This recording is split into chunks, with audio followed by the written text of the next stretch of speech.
Hi guys, it's Kristen. Welcome back to my channel, and today I'm going to be talking about some things that have improved my quality of living within the last year. And I wasn't really sure how to organize them because some cost money and some don't cost money and some are kind of more important than others. But also some things I didn't start doing until I did one thing. So I just decided to talk about it with no rhyme or reason. We're just going to go with the flow. So, the first things I'm probably going to mention are actually getting hobbies again. So, when I was in undergrad, people would be like, "Oh, what do you like to do?" And I'd be like, "All I do is work and go to school. There's no time for anything else. I'm just trying to survive." So, now I actually have two very big hobbies, and obviously they inspired my channel, and that is reading books and taking care of my plants. And why this changed my life is because it gives me something to look forward to now. Sorry. The weather changes are hitting hard here again. We were cold, cold, cold, cold, and then we were super hot, and now we're cold again, and the sinuses, they hate it. I love tape. Not really. Okay. Anywho, so these things gave me something to look forward to in my day. So, I am very excited to come home and read now and do something that relaxes me and doesn't take a lot of brain effort out of my day to do something. And then my plants, they just make my space better. They make one, I can decorate, but two, I remember walking in and I would just see my green little plants and it would make me so happy. And waking up to plants in my bedroom, I'm like, "Oh, I'm so happy just to see them." So it makes me happy to see my plants and to see the beauty that they provide me. So those were two big things that they give me something to look forward to throughout the day. And along those same lines is I like to do yoga. I think I've mentioned that I try to do yoga every day. It doesn't always work out. But something that I like even better than yoga is doing yoga classes. So, at the university that I go to, the rec center offers free yoga classes sometimes. And so I decided, you know what? I have a lot more free time on my hands. I'm just going to go try one and see if I like it. And it was life changing for me. And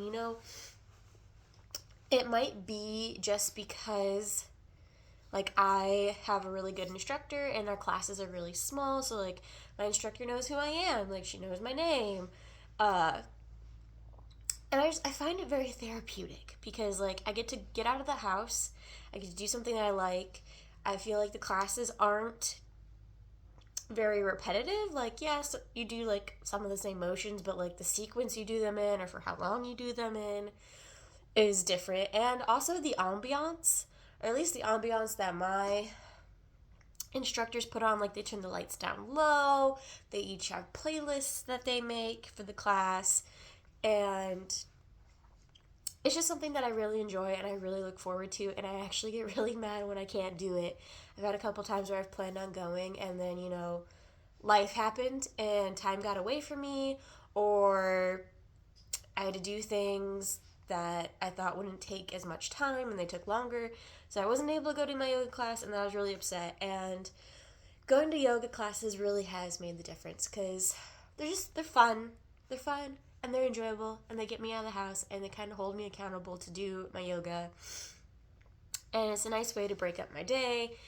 And it's just I love doing yoga classes, and I'm super sad that they're not doing them over the break, which I'm not going to be here for a portion of the break, but I'm so looking forward to next semester. So I highly recommend checking out. And I know that yoga classes can be pretty expensive. Maybe I'll just buy a couple passes to one of the local places in town.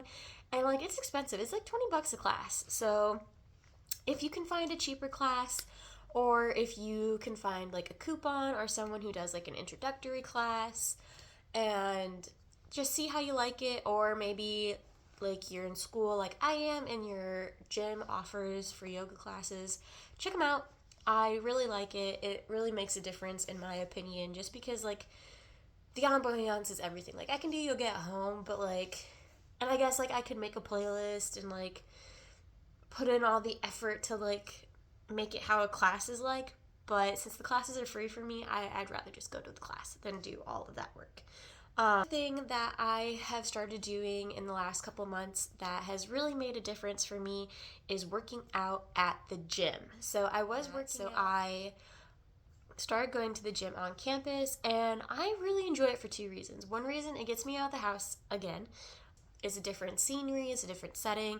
It kind of gets you in the mindset to work out and give you the motivation to work out, and you see everybody else working out. So I feel like it's just a really good way to kind of hold yourself accountable and just get more interesting things going on, because the gym at the campus has a lot more machines than the gym that I was going to at the apartments, and it lets me lift heavier weights because like I wasn't using the leg machine, so now I'm using that, and so like I'm just doing a lot heavier sets when I do leg day, which is good for me. But the second thing that I like about going to the actual gym is working out with friends.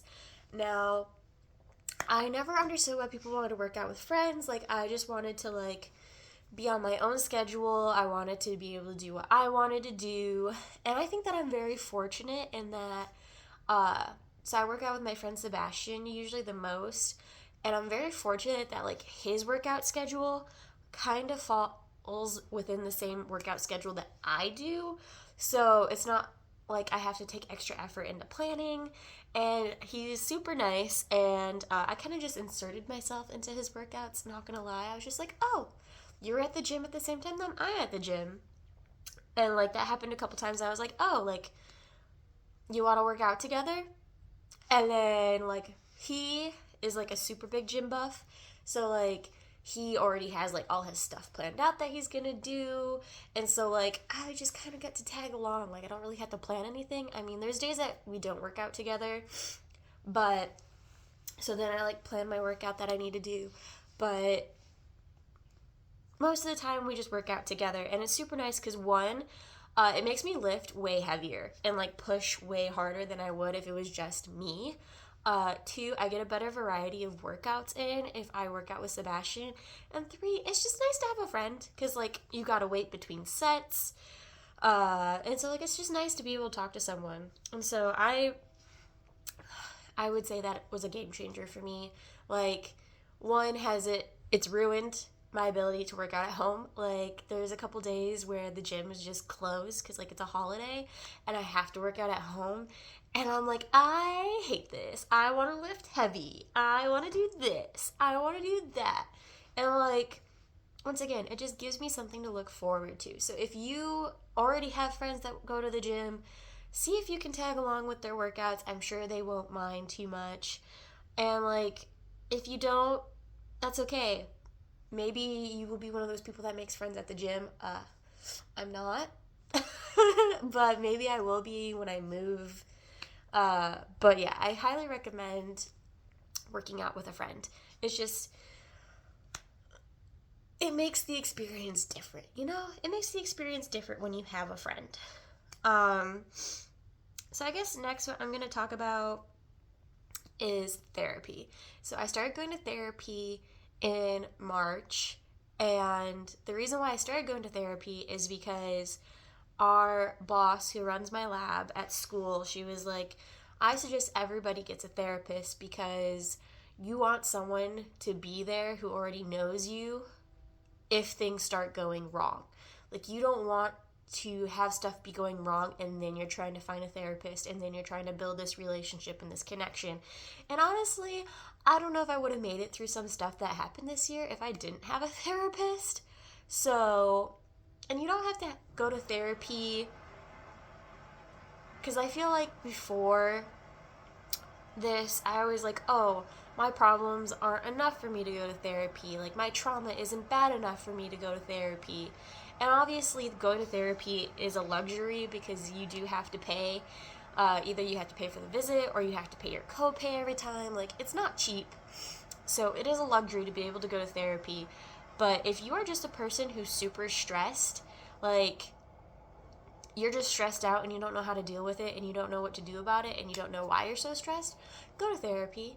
If you are really angry all the time and you don't know why you're really angry all the time, just go to therapy. You don't have to like be super traumatized or like suicidal to go to therapy. You can like your problems, while you might not think they are as bad as everybody else's, they are still valid in seeking out help if you think that it would help. Because I know a lot of people think that therapy is just going to be like psychoanalyzing stuff, and it can be if you get that kind of therapist or if you need that kind of therapy. Honestly, my therapist, I just walk in, or I do like Zoom videos, so I used Sondermind to be able to find my therapist. And so you take a quiz and they kind of give you a couple options of people to meet up with, and then one of my top options, who's my therapist, she reached out and was like, oh, let's do like a phone call and then we can like set something up. And honestly, most of the time my sessions are just me venting to her about how my week has been, because grad school is very stressful, and I feel like part of me this year was realizing just how stressed out I was all the time, because like I knew that I was stressed in undergrad, and I was like, oh, like once I get out of undergrad it'll be fine. And like I went to grad school and I was like, oh, like this isn't as hard as my undergrad was, because like in undergrad I was doing extracurriculars, I was working 2 jobs, I was doing school full time for a STEM major, so like it was a lot. Like I was just surviving generally my entire undergrad experience. I was just trying to survive, and so that was super stressful. And so grad school, I was like, oh, this isn't as stressful, because like my job is my school, like, and doing research, and like I only work 9 to 5 at the lab and then I can go home. And so technically I had more free time to do things, but I was still so stressed out. And from what I've gathered, it's just because you are working on overload so often that your body can't even process that stress. Like it physically can't process the stress. And so yeah, you're stressed out all the time, and on top of the being stressed out all the time, you can't process that stress. So then when I went to grad school, I was like, wow, because I was still stressed all the time, and I was like, I shouldn't be this stressed. Like I'm doing less work. Like I don't understand why I'm in a less stressful situation, but I'm still so stressed out all the time. And it's because, yeah, I was still stressed out, even though I was stressed out a less amount. But now my body was also able to process all of the stress that I had gone through in undergrad. And yeah, so it just ended up me being very stressed all the time. And so therapy really allowed me to become more flexible as a person. I was very rigid, and like I have a routine, I stick to that routine.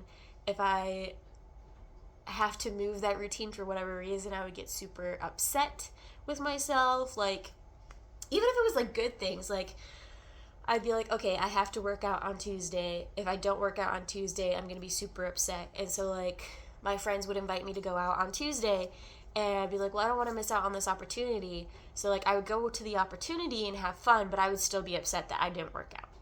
So things like that, where like I was not very flexible. Like if people invited me to go out, half the time I wouldn't go out just because I had a routine. Like it kind of got in the way of my relationship. So therapy has allowed me to become a more flexible person, where I am okay spending more time. And it also has to do with my situation now too, because like I was a PhD student and I'm no longer a PhD student, so that kind of like took a lot of weight off my own expectations of myself. So I have more free time, which also allows me to be more flexible in my mind, because like sometimes I wouldn't do something, like I wouldn't even thought of doing yoga classes like a couple months like before therapy. I never would even considered it, because I'd be like, okay, so I have to drive from campus to my house, do whatever I need to do at my house, and then I'd have to drive back to campus, and then it would take this much time out of my day, and then I would have to drive back to my house. I'd be like, that's too much driving. I'm not even going to deal with it, even though it was like a 10-minute drive one way at that time. Or like now it's only like a 5-minute drive for me. So it's like it has allowed me to become a more flexible person. And I think it has also allowed me to be able to separate who I am and my self-worth from my productivity. Because I feel like that is also something that's really big in this day and age is it's all about the side hustle. It's all about the grind culture. Like, people are proud that they're working 80 hours a week and being paid like minimum wage.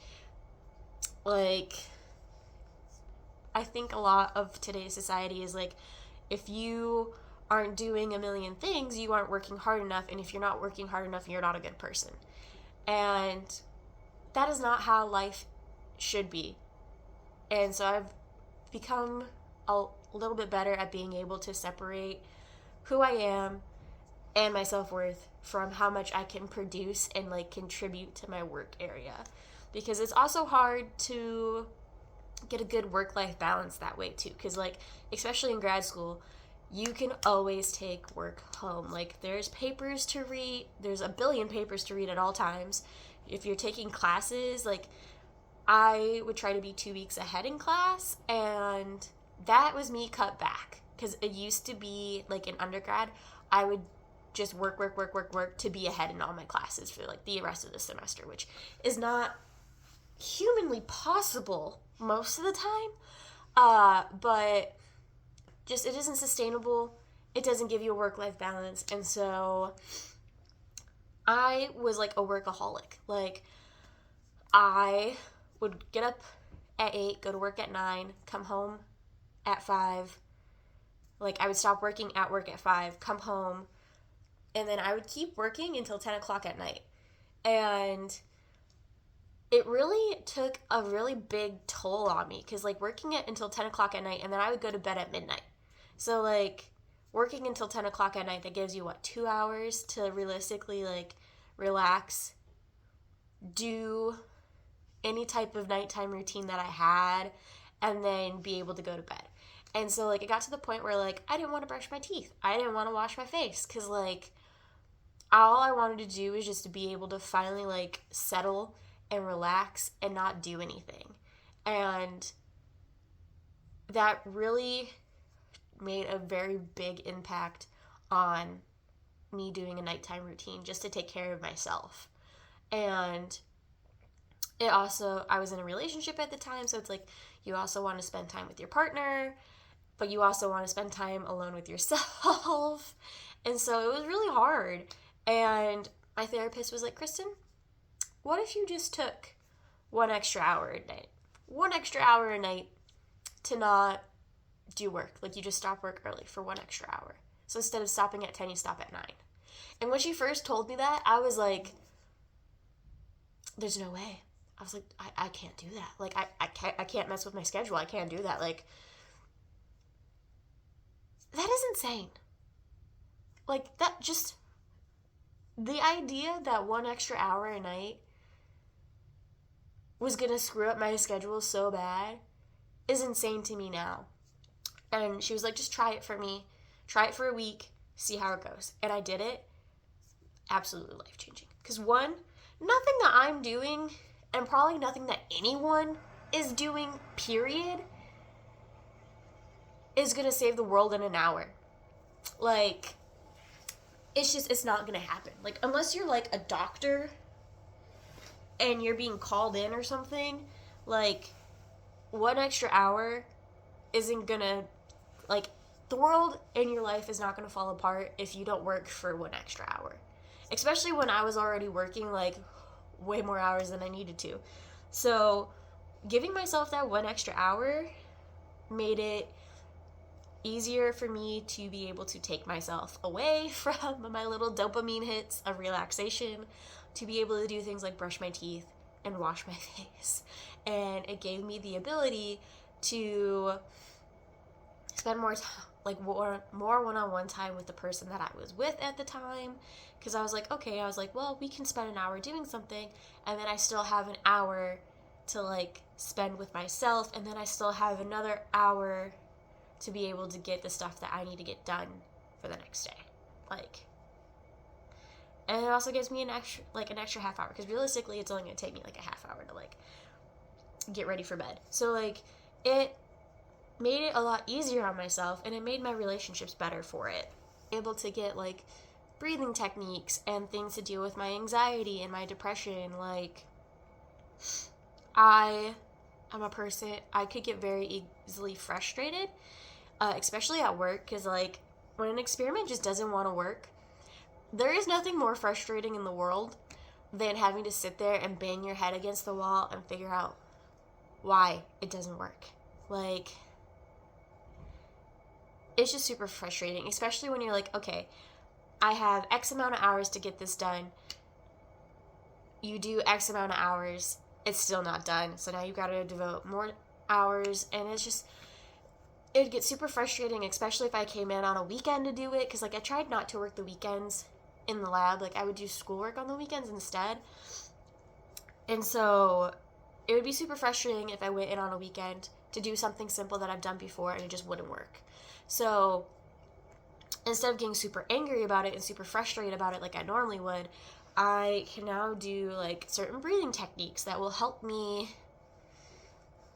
relax and not be so angry and so frustrated. And same thing with like interactions. If I get frustrated or angry with the interaction, like I can use those breathing techniques to not be so angry and so frustrated about the said interaction. So I think therapy, if you can afford it, is a very useful tool at any age, at any point in your life.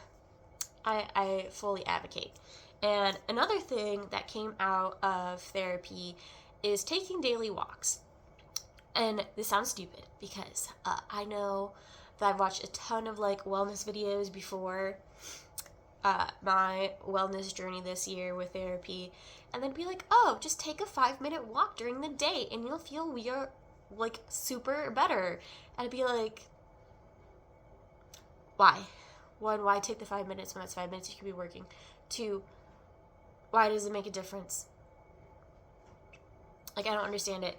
And now it's something that I do, and I have to do, and it makes me feel better. And if I don't do it, I notice that I'm a lot angrier when I don't do it.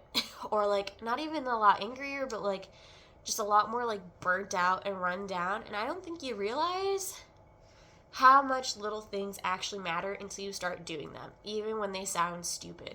So like, I will try to take a 5 to 10 minute walk depending on how far I walk, because what I will do is twice a day. So usually I do it at like 11, and I'll try to do it at like 3, because like I get to work at like 9. I have lunch at like 12, so like I take a walk in between those 2 sections of time, and then I work until 5. So I try to take between when my lunch ends and between 5, I try to take another walk in between those 2. And normally what I'll do, because since I'm on campus, I will just set a timer on my watch for 5 minutes, and I'll just walk in a direction until my timer comes up, and then I'll come back. So sometimes like I'll walk in a loop. So like 3/4 of the way through my loop is 5 minutes. So then I get an extra like 2-3 minutes to finish the loop and then go back to work. Or sometimes I'll just walk in a direction for 5 minutes. So by the time I get back, it's a 10-minute walk. So I started doing those, and let me tell you, it really does make a difference. Or at least for me, it makes a difference. Like all of the, it just, and I didn't think that it really made that big of a difference until I stopped doing it. Because like I got super busy with like running experiments that took like hours and hours and hours, and I just couldn't leave them. Or like I would have to get them set up, and then when I could leave them, I'd only have time for a walk. Or like I was just super busy doing something else, and I was missing out on my walks. And I was like, I was just angry. Like it was another one of those things where I was frustrated or angry or like super burnt out, and I didn't know why. And I was like, it's because I'm not taking my walks. So it really does make a difference to get up and get a little bit of movement in your day, and just to reset your brain a little, I watched a channel called Cajun Koi Academy, which they have a lot of studying tips and stuff that I will probably, I think, once like exam time hits in the springtime, I'm going to do a video about how to study for STEM. Because like there's some things that I learned this year in terms of studying that I wish I would known in like undergrad, or if I had known maybe even just like a year earlier, and it would have helped me. So I probably am going to make that video, but they talk about when you catch yourself drifting off when you're doing something and you're not focusing anymore, that is the point you need to take a break. Like, you need to take a break before you're like, oh my God, I need a break. Because if you take a break before you're like, oh my God, I need a break, you can still come back and your brain can focus and like pick up right from the task and continue on. But if you wait until you're like, oh my God, I need a break, you have to take a break. You're going to have to take a longer break. And then by the time you come back from your break, it's going to take you so much more time to get into the groove again. So, taking little walks throughout the day, I highly recommend. I need to get better at doing it because, like, on days that I'm at home, like on the weekends, I'm really bad about doing it, and I'm trying to be better about doing it. It's one of my things I'm going to work on right now, and that I'm going to work on in the new year, is taking little walks every day, even if I'm at home. Because I live in like a little subdivision, so it's like, there's no reason for me not to, you know? So the next thing that I'm going to talk about is my nighttime routine.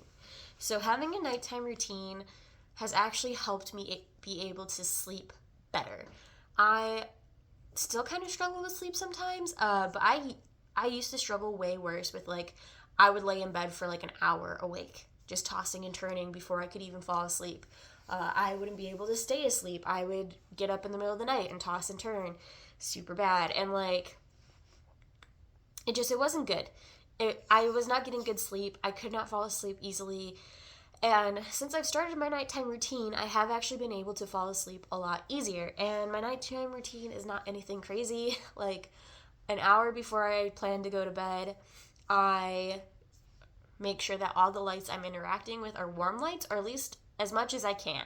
Because, like, my bathroom lights are not warm lights. They're very cold lights. So, like, when I go to do my face routine, like to wash my face and stuff, I have to deal with that.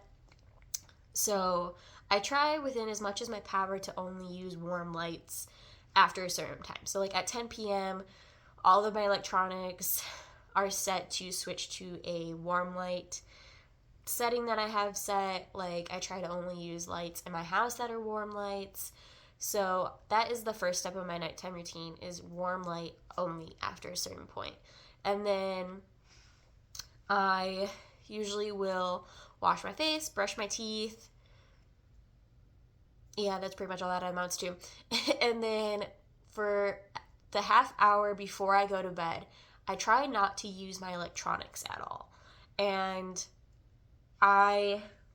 me personally, I will read for like a half hour before bed, or as it seems to be the case these days, I just read until I'm too tired, and like I'm trying to read my book, and I'm like, and I can't read anymore. Like, I reread the same sentence like 6 times in a row, and I'm like, okay, it's time to go to bed. So that's what my nighttime routine is. I light a candle while I read to give a little ambiance and a little smell, but that's it. That's my nighttime routine. And especially since I started implementing the warm light and reading before bed without any electronics, I've been able to fall asleep a lot faster. And there used to be times where I couldn't do, like, I could do warm light, but I couldn't not have electronics running because of other people. And I noticed that it was always harder for me to fall asleep when that was happening. So just 2 little things that you could try is just warm lights and no electronics a half hour before bed. And like, I'm not talking about like electronic e-readers or something. I'm like, don't scroll through TikTok, don't watch movies, don't watch TV or whatever like that. Like, don't do something that's going to super stimulate your mind. And I know that people, because I've always heard it too, like, oh, reading will help you get sleepy and go to bed. I'm like, how? Like, I just want to read if I'm reading, and then if the book is too good, I'm not going to want to stop reading. But it works. Maybe the reading won't work for everybody, but like, at least the half hour before bed, no electronics rule. Try that one. Do something else that you might enjoy. Maybe it's Sudoku puzzles. Maybe it's crosswords. Just no electronics a half hour before bed. And let me know how that works for you, okay? Okay? Probably one of the most influential things that I have done this year, and the easiest thing I have done this year, is not waking up to an alarm sound. And you know what I'm talking about. You know that there's a sound that you have for your alarm, and as soon as it goes off, you're angry it's going off, or if it goes off throughout the day and it's not your alarm, it's someone else's alarm, like you're getting PTSD, thinking that you gotta wake up. Like, personally for me, alarm sounds are the bane of my existence. And I was just like, it's something I have to deal with because I have to have an alarm to get up. Let me tell you.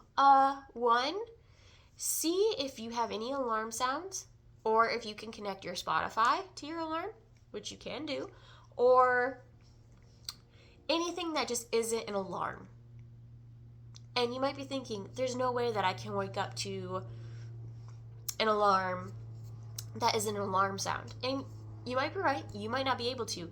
However, just try. Just try. If you absolutely hate your alarm, and it makes you super angry in the morning, because I don't like waking up early. I would, if I have to wake up before 9, I'm not happy about it. Personally, I can wake up before 9, I get up at 8 every day. But I'm not happy about it. It makes me mad. I would much rather get up at 9 o'clock. So, if you are a person who's super angry at your alarm, is super angry that you have to be awake, because I'm a person, if I have to get up at, 5 in the morning the next day, I'm just going to stay up all day till 5 in the morning the next day. Because, personally for me, it is easier, and I will be less angry about having to stay up all night than if I only sleep for, 3 hours and then have to get up. I will be super angry about it. So, I just recommend it. And you know what? Try it on a weekend. Don't try it, on a day that you gotta go to work or something, if you don't think you're gonna be able to wake up to it. Just on a weekend. It's gonna suck. But just try and see if an alarm that is not an alarm sound will be able to wake you up. Also, my phone vibrates when my alarm goes off, so, you get that added sensation to be able to help wake you up. So just try it. It really has made a big difference in me not being angry. And another thing that's made a big difference about me not being angry about waking up is setting a snooze. And no, I don't mean setting a snooze so that I go back to bed. Because once I'm up, I'm up. And I hate people. No offense to anybody out there, but people who set 15 billion snoozes in the morning, can't stand them. Can't stand them. Why do that when you could just set one alarm? And then you would get to sleep all of the time that you waste snoozing. And then you'll be more well-rested. I know some people, whatever. I'm not one of those people. I don't like living with those people. However, I do set one snooze, and it's on my watch. So my watch, 10 minutes after my alarm goes off, will vibrate. And this is just so that I don't have to immediately get out of bed. Because I've found that if I'm angry and I have to immediately get out of bed and start doing things, it messes up the whole day. Whereas if I wake up to an alarm that is an alarm, okay, I'm awake. Not happy, not super happy that I'm awake. I'm awake, I don't have alarm PTSD, and then I give myself 10 minutes to be angry about me having to get out of my bed because it's cold or whatever. And then I finally get out of my bed, and it has helped me not be quite as angry. And honestly, sometimes I don't even take the whole 10 minutes because maybe I gotta pee, or I just want to get up and at 'em. So I highly recommend that if you are not a person who falls asleep in between alarms, to set an alarm that isn't an alarm sound, and then give yourself a 10-minute snooze to be angry about having to wake up, or come to terms with having the fact that you have to get out of bed. And that has made my life a lot better. And then I know, because sometimes I do fall asleep in between. Uh, so it's a thing. But I know that if I fall asleep in between a 10-minute alarm, I'm super exhausted and I need way more sleep. Uh, that has made it way easier for me, or not easier for me in life, but has made me feel better about life, is taking all of my supplements and making sure that I'm eating enough protein. So I have been working out since I I was a student athlete while I was an undergrad, or not undergrad, in high school, but I didn't really like work out outside of those. So I didn't actually start caring and working out just to work out and not for sport until like the tail end of my senior year of high school. Like I think I started like March my senior year of high school, and I've kept it up as much as I can up until this point. Like I try to work out 3 times a week. I have been trying to do the yoga thing every day since like COVID happened. Uh, so I have always been a workout girly. Um, but I never really tracked my food. Like I just ate what I wanted to eat, which is fine. And like I still eat what I want to eat, but now I make sure that I'm getting enough protein. And the reason why I'm putting this on the list of things that have changed my quality of living is that, one, I don't snack as much as I used to. Like I don't have the like overwhelming like craving anymore to eat sugar. And it makes me feel better. I feel like I'm seeing more changes in my body in terms of what I want to look like for working out and my goals. And I think a big thing that could also play into that is me lifting heavier, because I started lifting heavier right around the same time that I started eating more protein. And like I have seen like my legs, they don't jiggle like they used to. Are they still thick? Yes. They're still gonna destroy my pants? Yes. But like when I walk, they don't jiggle like they used to. Like those babies got some muscle now. And it's probably a combination of eating enough protein and a combination of lifting heavier at the gym. But I feel like diet is a very big factor when it comes to working out and seeing physical changes once you've been working out for so long. And eating all my protein has and I just don't feel as hungry throughout the day either. Like it used to be that I would eat breakfast, I would eat lunch. By the time 5 o'clock rolled around, I'm starving, like starving, and I'm not gonna eat dinner until like 7:30, maybe 8:30. So like I would just be super hungry all the time. And now I'm not. And am I eating more calories than I probably was? Because things like protein bars and protein powder cost, one, they cost money, but two, they just have more calories in general. Yes, I am probably eating just more calories in general. But I think it really does make a difference in how hungry that I am throughout the day. And once again, this is a privilege thing. I'm very privileged that I have the money to be able to spend on things like protein bars and things like buying extra lunch meat as a snack to eat throughout the day, or being able to buy protein powder. Because I personally just don't think, unless you are eating like a steak for every meal, that there's enough ways to get enough protein at your regular meal times. Because like from what I've seen, and this can be contested from research, but I've seen that you usually want to eat like 0.75 to like 1 gram of your body weight. Sometimes that's your goal body weight. Sometimes it's the body weight that you are now, naturally. Do your own research on it, because I'm not a doctor. I'm not a fitness guru. I can only tell you what I do. I try to do about 0.75 grams per pound of my goal weight. So it's definitely a privilege thing. But if you have the means, I would highly recommend making sure that you get enough protein. I also take, they're not really supplements, but they're kind of supplements throughout the day. So in the morning when I first wake up, I have electrolytes and I have collagen. Now, it can be disputed whether or not taking collagen orally actually does anything. However, for me, I do find that it does something for me. I do find that my nails are stronger now, and I do find that my joints don't hurt as much. Mostly I do it for my joints, because like my back used to hurt like none other. I have knee injuries from sports. Like my joints, just bad for my family genes, bad from what I do to my body, like no bueno. So taking collagen helps my back not hurt, helps my neck not hurt, helps my neck not hurt. My neck used to hurt so bad. Helps my knees not hurt. And I notice a difference when I stop taking it. Just like walking. When I stop doing it, that is when I notice a difference. So that's how I know that it's working personally for me. And then I also take apple cider vinegar in the mornings. I just do little tablets that I get from Target. I take one a day. And it just helps regulate the system. It just helps regulate the system. Which can also make your figure look better sometimes. Just saying. So I kind of fell off the bandwagon this year because like I was splitting my time between 2 houses, and so like I'd have to have doubles of things, and like just having to remember. I'm really bad at remembering things sometimes.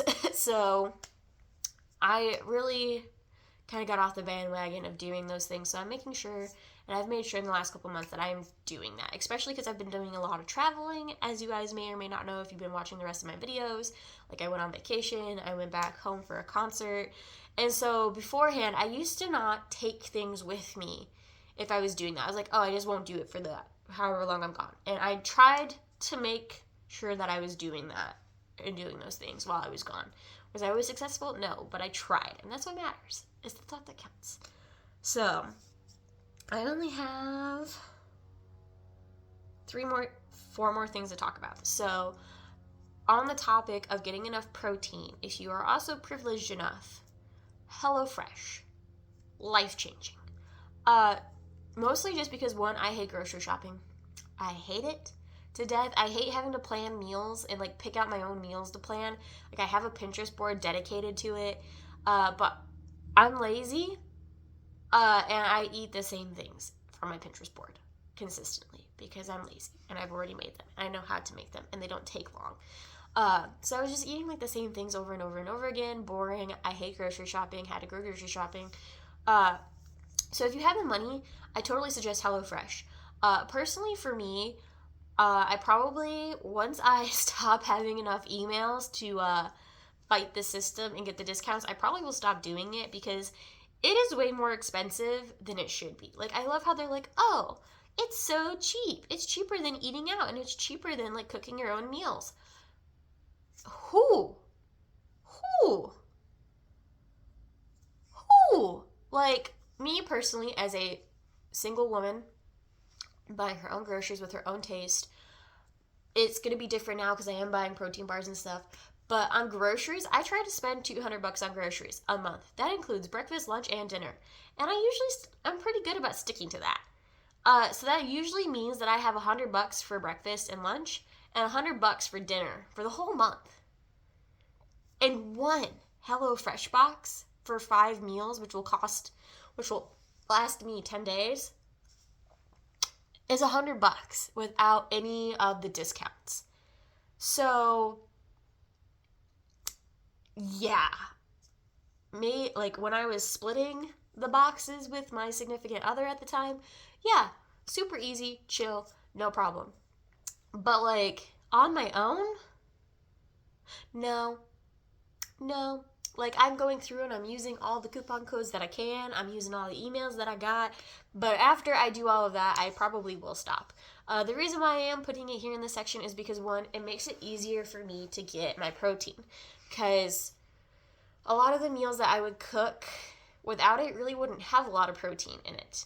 And so that is why I like HelloFresh. So if you can afford it, if it works out for you, I do recommend HelloFresh. I like that a lot of the time, their discounts are only for new members, which is like, I don't like that. Like, I think you should give your continuing customers discounts. Also, I don't like it because you will get a discount where your box is free, all you have to pay shipping, or your first box is 50% off, and then everything exponentially goes up after that. And it's like, why would I pay for something this cheap on a discount and then pay for like double the price for non-discounted stuff? But mostly it's just I can't do it. Setting your own expectations is super important.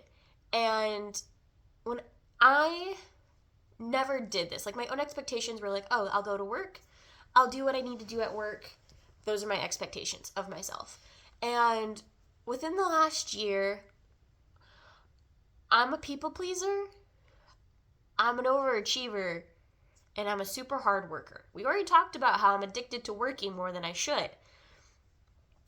And so when people have expectations about me, or I perceive that they have expectations about me when it comes to work, I can get super stressed out and super anxious and super depressed about if I'm meeting those expectations, if I'm not meeting those expectations, how people might perceive if I'm meeting these expectations or not, even if like they're not like being like, oh, you're not working hard enough. If it's just like makes me feel like I'm not working hard enough, then immediately I'm spiraling. And it's not a good thing. It's a thing that I've gotten better at. And the thing that has, because I used to be super anxious about these meetings that I would have to have every 2 weeks because I was worried that I wasn't meeting the expectations of other people, but I was still working really hard and like trying to do my best. And my boss, because she has like a professional development meeting with people every summer to like talk about how things are going, changes, etc., blah, blah, blah, blah. And like I brought up to her that I was super anxious about these meetings that I was having because I feel like I'm not meeting expectations, even though I am trying my hardest. And she was like, Kristen, you need to set your own expectations for yourself, and that's all that matters. Like, I'm here to help support the expectations that you set for yourself. Because she was like, I have tried to meet everybody's expectations for the last 10 years and it's killed me. And once she told me that, I was like, oh, well, because she was like, what are your expectations of yourself, Kristen? I was like, go to work. I didn't have any. So setting your own expectations of yourself and what you know is gonna work for you and what you know isn't gonna work for you, I think is super important. And like once she told me that, it also helped with me not working as much because I was like, okay, here's my expectations for myself. I'm going to go to work. I'm going to work between 40 and 70 hours, but I only have to work 40 hours. If I get more hours done, fine. But if I'm not working like 80 hours a week, that's okay because my minimum was 40 and I met my minimum. So like that, and like I set up other expectations for myself about like what I wanted my day to look like, who I wanted to be, blah, blah, blah, blah, blah, blah, blah. But setting my own expectations for myself really helped me to not be as anxious when it came to other people's expectations of me when it came to work and stuff like that. So setting your own expectations. And the last thing we're going to talk about is once a month cleaning. Now, nobody come for me, nobody judge me. How I clean my house is I clean one section of my house once a month. So like the first weekend of the month, I clean my bathroom. The second weekend of the month, I clean my bedroom. The third weekend of the month, I clean all the surfaces in my kitchen, my dining area, my living room area, because it's all like one room. I sweep and mop the floors the next weekend, and it repeats. I don't care if you think that my house is dirty because I only clean it once a month. And other people shouldn't. Because the way this is, it helps me be able to, one, make sure that things are getting done. I have a time, I have a habit, it has to get done this weekend. That way, it's always getting done. Even when I don't want to do it, it's always getting done. Also, this gives it so that, I don't know about you guys, but between work, school, having a life, working out, cooking dinner, doing laundry, cleaning the house, it's a lot of time. And if you want time for yourself, other than just the fact that you're going to go to bed, sometimes cleaning takes away a lot of that time. Or maybe it's just a mental thing where it's like, oh, I have no time to do anything else because I have to clean the house. So breaking it up into chunks like this makes me feel better about how much time I have to spend on myself. And so if like things are dirty, I clean them. Like, if my countertops are filthy, I'm going to wipe down my countertops. But if my countertops aren't filthy, then they'll only get cleaned in the once a month cleaning. And you can change this to fit your life and your cleaning style and how you feel about cleanliness. Because maybe you are a person where you're like, that is gross, that is disgusting. I need to be cleaning the house every week. If you're one of those people, I commend you. I hate cleaning. Don't want to do it. So if you're one of those people, I commend you. And maybe then you pick one day to do a section of the house. Like kitchen Monday, bathroom Tuesday, bedroom Wednesday, yada, yada, yada. And that'll help. But personally, this is a way to make sure that everything gets done. And you're not just having a little manic cleaning session because you're like, wow, my house is filthy and I need to clean everything. Or you just don't clean the bathtub for like 3 months because nobody sees the bathtub besides you. So why clean it? So like, this is to help prevent that. This is to help facilitate things. So if it works for you, go for it. Do not judge me for only cleaning my house once a month though. At least it gets cleaned once a month. It's better than never. Okay. The last thing that I'm going to talk about is my biggest guilty pleasure. And it's a totally luxury item, and it's getting massages. So I haven't gotten a massage this year, but I did it a couple of times before I left Michigan. And it is, I totally get why people do it now. I don't think I would get one once a month or like once a week or anything like that, but maybe like quarterly massages. Or if you're just really spiraling, super depressed, like, go get a massage. Because 1, you're going to have to shower because you don't want to show up stinky. 2, it is life-changing. Absolutely life-changing. And you know, if you haven't gotten a massage, because I was that person before I got a massage, I'm like, this really can't be that life-changing. It really can't matter that much. Because it's like, it's another person touching you, yada, yada, yada. It is truly life-changing. I walked in, because I think it was 2022, in like the spring kind of end of winter time. It was around tax season, because I was like, you know what, I'm going to take my tax money and I'm going to spend it on experiences that I would never spend money on.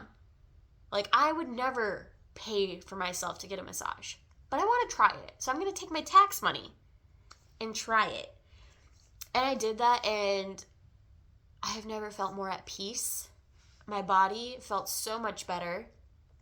Like, the knots that I didn't even know existed disappeared. But it made me feel good.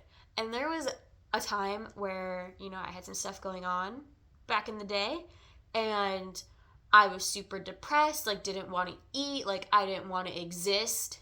I, like, basically was just living my life until I could leave the state. And, like, I just had a lot going not great at one time. And, like, I just super did not want to exist. Like, period. End of story. It would just be so easier if I just had not existed.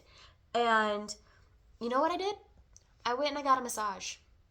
And I immediately felt 10 times better about my life. Like, just taking that time to zone out and have someone work out all the kinks in your body that you don't even know you have until it's like, oh. Like, she was, like, moving my leg.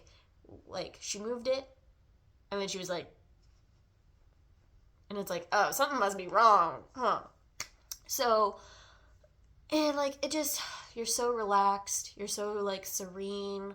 Like, you float in through life. Get on a massage. And you know what? If you're not for sure about massages, a lot of places have an introductory rate that is cheaper than their normal rate. And so I would recommend trying one of those. Or, like, sometimes you can get discounts for being a student or whatever. So just try it. Just try it once. If it doesn't work for you, it doesn't work for you. But at least for me, it is my guilty pleasure. It is life-changing. And once I have real money, I will probably go get massages, like, once every quarter. just to like reset my life. Or at least I can hope that I make enough money to do that. Okay, so those are all the things that I have to talk to you about today that are things that I've started doing in the last year or so, slash a little bit more than a year, that make my life better, make my life easier, and just are things that help me enjoy existing. Because it's hard out here to enjoy existing most of the time. So take all this with a grain of salt. See if things work for you. See if things don't work for you. Because what works for me doesn't work for everybody else. But this is what I have to offer. And I will see you guys in the next one. Bye.